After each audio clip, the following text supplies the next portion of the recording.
Good day, YouTubers. Just a little video on the nylon Chinese diesel heater nylon fuel hose upgrade. So this kit can be bought on Amazon or eBay. I will link in the description where you can get these, but this is the upgraded, and here's what you get. So don't get this. This comes with the original kit. I use it from the tank to the filter. I just use the regular hose that comes with the kit. The reason being is the reason I do that is because there's not enough of these connectors. There's 4 of these rubber connectors and you will need 5. So I just ran out. These are fine. It just runs gravity from here to there, and the suction, as the suction takes place, all you're doing is replace. The pulse is not in this line. The reason we use that fuel line is because this pump generates a pulse, a pressure pulse, and this line, as you can see, has the ability to expand. So the feeling is that it'll absorb some of the pressure that's being put out of the pump, and you lose some of the efficiency in your heater because you're not getting the full stroke of the pump. This is basically just a piston pump that pushes and it strokes out a piston, and every stroke it pushes out a metered amount of fuel, and that's and the only way to change that is by increasing the repetitions or decreasing the repetitions. You have less fuel. This is my line that goes into my heater. So this comes from the tank, goes down and around my heater, because this pump sits in this position inside the heater all the time. Then I have this sits in here, goes back down and around and down and under the heater into underneath where the fuel is injected. There is also one there like this. I'll bring the heater in a second. Very critically important, I'll show you one of the, it's a 7mm socket for the clamps, really good clamps. These come with the kit, all these clamps come with the kit. But this is, still a lot of fuel in there. This is how that comes apart. Okay, couple things to note. And hang on, let's see if I can get this apart without ripping my hands apart. There you go. So this is the filter. A couple things to note when you put this on.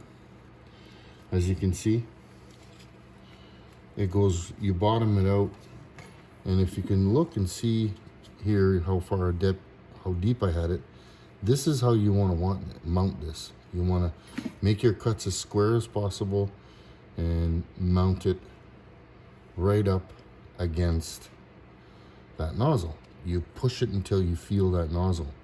This will help. This basically keeps the alignment. That's important. You don't want air bubble. If you keep a gap, you get these air bubble locks, and you will decrease your flow. You'll essentially, some people have encountered no flow, so because of that. So you make sure you're bottomed out. What I like to do, tighten it up. Yeah, well, do this side. I'll tighten it up. Nice and snug is all you need.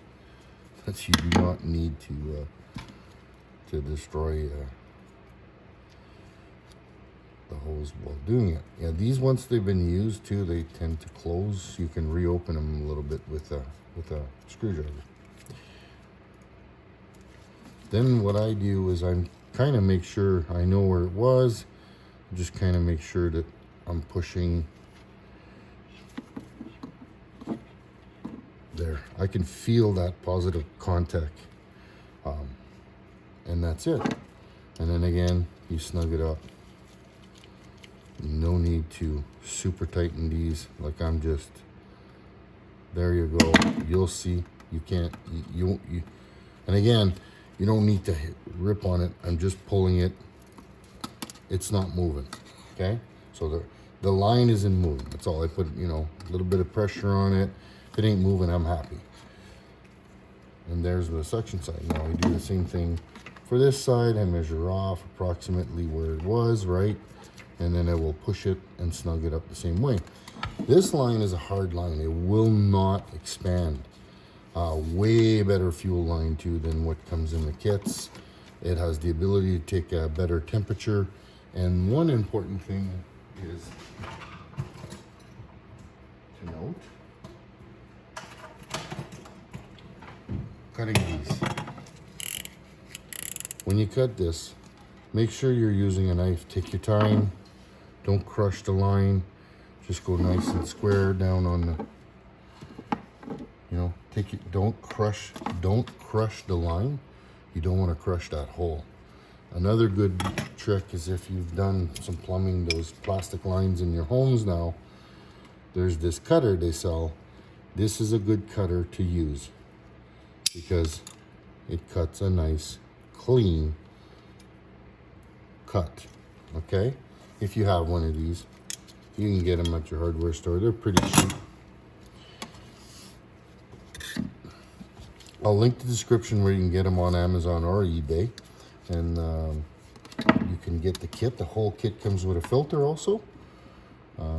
Make sure your filter is in that position heading towards the pump from the tank. The material will get captured here. The other way around, you won't see it plug. So this is the proper way to have a filter. All right. And these are cleanable. They do come apart. I've never had it apart, but they come apart, and you can pull that filter and clean that up, put it back in.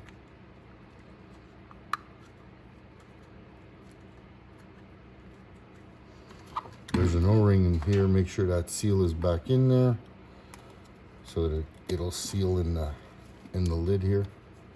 I think I just broke my filter. No, I didn't. Careful with these, they're not the best. You can get them at the hardware store. I used to remember the number off the top of my head. Like a Wix number. The Wix number I think is 30,003 or something like that. Now the last number is the diameter of the 3 it might be an 01 for the 1/8 diameter. So 30,001. 30,002 is a 1/4 inch, 30,003 is the 3/8, and so on and so on. I think that's it. It may be a 30,004 too. That's the Wix number for these fuel filters. Very easy to find. Every automotive store should have that for you. If you don't have the number for, just tell them an inline fuel filter. The small inline fuel filters, 1/8 ports. That's what you'll get.